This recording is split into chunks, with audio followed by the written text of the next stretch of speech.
concitoyennes, concitoyens de la communauté économique centrale de l'Afrique centrale. Comme chaque 7 juin, la Commission de la communauté économique centrale de l'Afrique centrale se joint à la Commission de l'Union africaine pour commémorer la journée africaine des frontières. Il est pour nous un moment particulier dans notre effort pour sensibiliser sur l'importance d'une bonne gestion des frontières dans la promotion de la paix, la sécurité, la stabilité et l'intégration régionale et continentale. C'est l'occasion d'encourager les États membres de l'Union africaine à œuvrer en faveur d'une véritable unité africaine et intégration au niveau aussi bien continental que régional à travers une bonne gestion des frontières et une coopération transfrontalière dynamique. Pour cette 13e édition de la Journée africaine des frontières, le thème choisi est accélérer la mise en œuvre de la zone de libre-échange continentale africaine, la ZLECAf. Il vous souviendra, les pères fondateurs ont créé l'Organisation de l'Unité africaine le 25 mai 1963. La question des frontières figurait au cœur du débat. La déclaration du Caire de juillet 1964 sur les principes de l'intangibilité des frontières existant au moment de l'accession à l'indépendance nationale le démontre. Cette résolution, s'inspirant du principe de udis possedet juris, a marqué l'engagement de nos États à respecter les frontières héritées de la colonisation. Concitoyennes, concitoyens de la communauté. En effet, poursuivant sa marche inéluctable vers l'intégration africaine, est déterminé à renforcer les relations économiques en s'appuyant sur les droits et obligations respectifs des États membres, les objectifs et principes de l'acte constitutif de l'Union africaine et du traité d'Abuja. L'Union africaine a lancé en janvier 2012, lors de la 12e session ordinaire de la conférence chef d'État et de gouvernement de l'Union africaine, l'idée d'une intégration à terme de l'ensemble de ces 55 États membres au sein d'une zone de libre-échange continentale. À ce jour, nous pouvons nous réjouir du fait que tous les 11 États membres de la CEC ont signé et ratifié l'accord de la ZLECAf. Concitoyennes, concitoyens de l'Afrique centrale. Avant d'aborder la thématique choisie pour cette année, accélérer la mise en œuvre de la zone de libre-échange continentale africaine, permettez-moi de vous faire un état de lieu sur les frontières internes et externes de la région de la CEC, ainsi que les actions en cours en vue d'une meilleure gouvernance des frontières en Afrique centrale. Les 11 États de la CEC comptent 48 frontières terrestres, totalisant environ 42 000 km, dont approximativement 65% ne sont pas délimités et ou démarqués. Une étude récente sur les différents frontaliers en Afrique centrale, menée conjointement par les commissions de l'Union africaine et de la CEC, nous révèle l'existence de 17 différents frontaliers en Afrique centrale. Fort heureusement, les contestations restent pour la plupart non violentes grâce à la mise en œuvre opportune des mécanismes bilatéraux formels ou informels qui permettent de contenir les contestations à défaut d'obtenir les dissensions. Ces 2 dernières années, nous avons assisté à des développements positifs en la matière, notamment la signature d'un accord cadre de coopération transfrontalière entre la République du Congo et la République gabonaise. La réouverture de la frontière entre le Burundi et le Rwanda.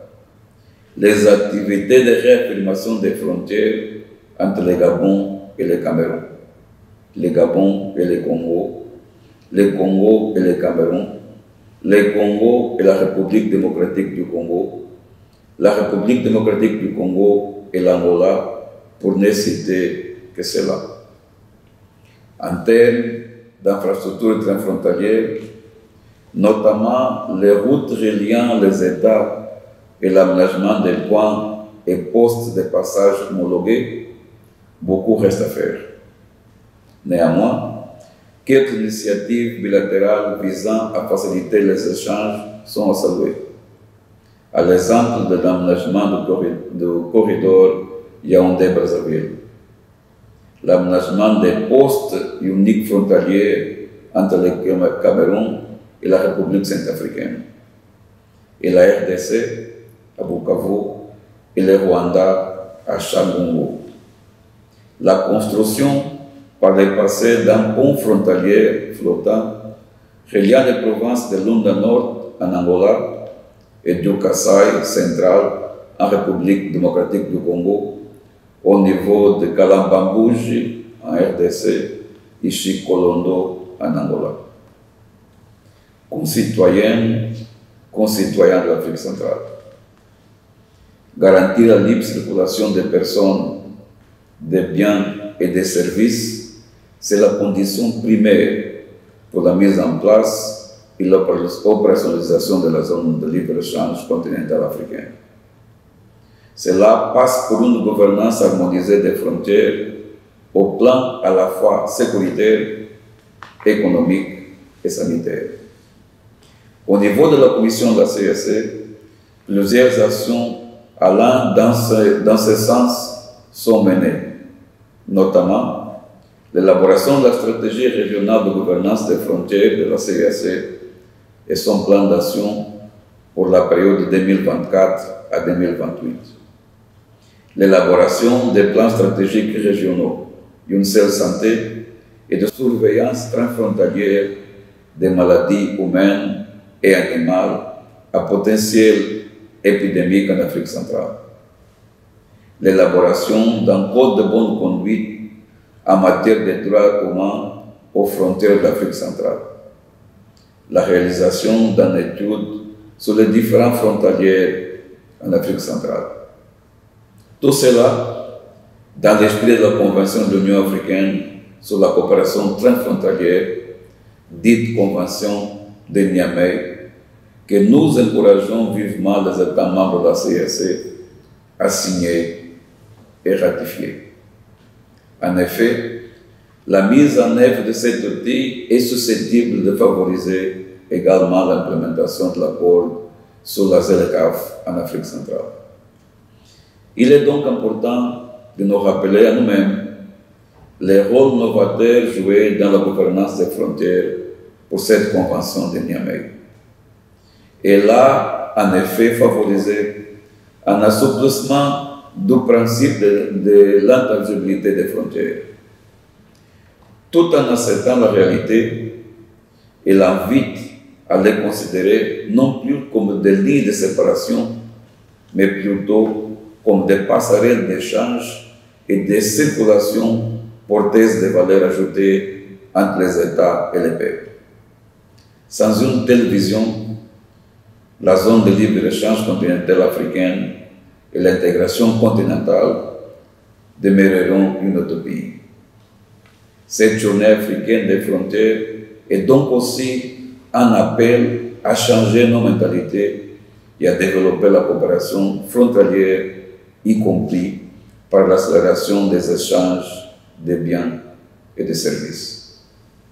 Concitoyennes, concitoyens de l'Afrique centrale, nous sommes convaincus que l'accélération de la mise en place d'une zone de libre-échange dans notre région d'Afrique centrale constitue une opportunité de mieux bénéficier de l'intégration du marché continental que vise la mise en place de l'accord sur la zone de libre-échange continentale africaine. Au regard de ce qui procède, les plans stratégiques indicatifs à moyen terme de 2021 à 2025 de la Commission de la CIAC s'est fixé 3 objectifs spécifiques, à savoir mettre en place une union douanière, éliminer les obstacles non tarifaires au commerce et faire adopter les instruments juridiques nécessaires au marché commun. Au regard des avancées observables dans la conduite de notre plan stratégique et de la mise en œuvre des différents programmes d'action prioritaires depuis 2021, il semble de plus en plus évident que les programmes Frontières et celui relatif à la ZLECAf représentent des leviers importants pour notre communauté. Ils contribuent en effet à la réalisation de ces engagements en faveur de la paix, la sécurité, l'intégration économique et sociale. Concitoyens de la communauté, au nom de la Commission de la CIAC, je voudrais saisir cette occasion pour remercier la Commission de l'Union africaine pour l'accompagnement constant dans la mise en œuvre de nos différents programmes. Qu'il me soit également permis de réitérer mes remerciements aux États membres de la CIAC pour leur engagement croissant dans la dynamique observée dans l'implémentation des projets et programmes régionaux. Vive la coopération transfrontalière entre les États membres de la CIAC. Je vous remercie.